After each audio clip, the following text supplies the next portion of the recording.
hybrid mismatch rules.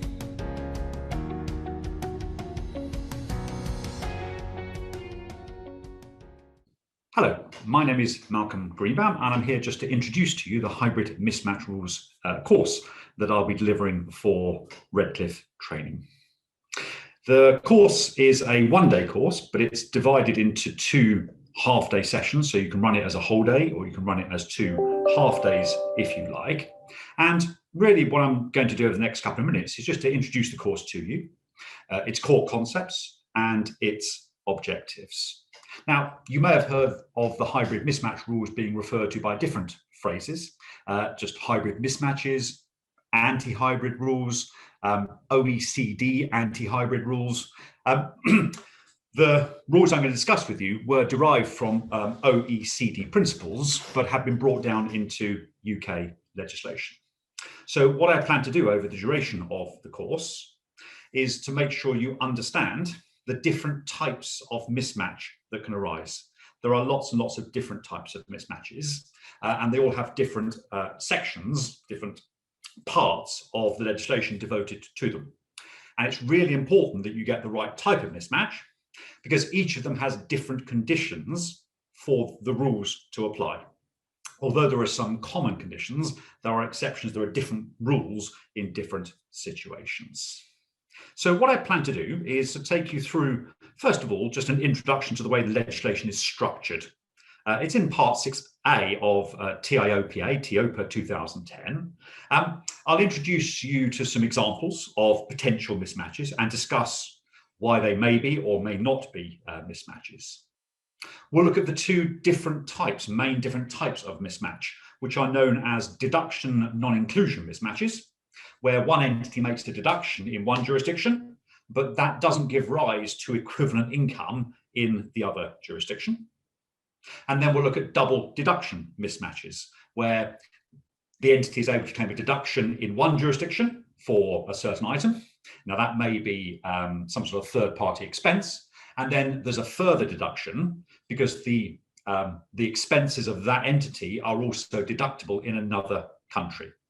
And we'll talk about the practical situations where that may arise. For example, it may arise in situations where you have a UK subsidiary of a US parent company, or you have a UK branch of a foreign company, a foreign resident company.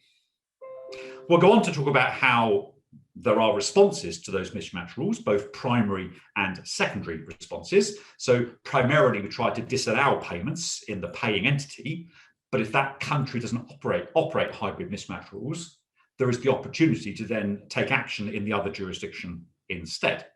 So I'll remind you during the course that we need to understand how the hybrid mismatch legislation applies in other jurisdictions as well. We need to research that to work out how to deal with these things. I'll talk about the interaction with other tax laws, because we don't want to be disallowing things twice. So if other UK tax laws disallow an item, then we don't need to consider its allowability under the hybrid mismatch rules.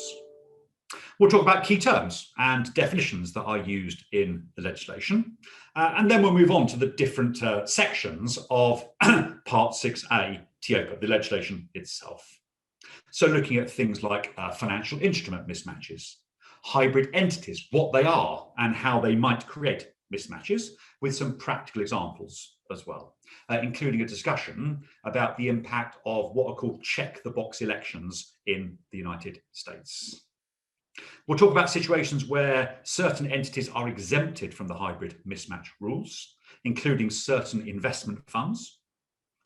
We'll talk about the definition of a control group and related persons, because that is a common condition to pretty much every type of hybrid mismatch, that the parties are in the same control group or they're related persons. And we'll talk about the difference in the definition between those two things.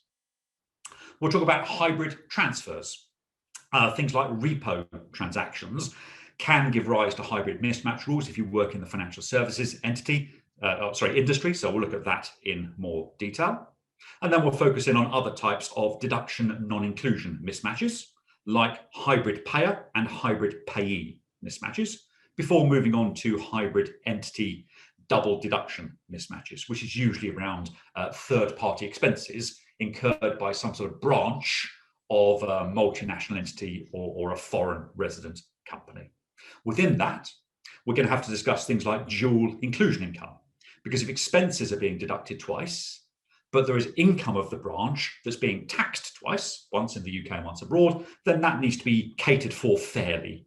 And the legislation was recently changed to make it fairer than it was previously set out in the original drafting. We'll be using lots and lots of examples during the course, because I feel that's the only way you can truly understand the application of the rules.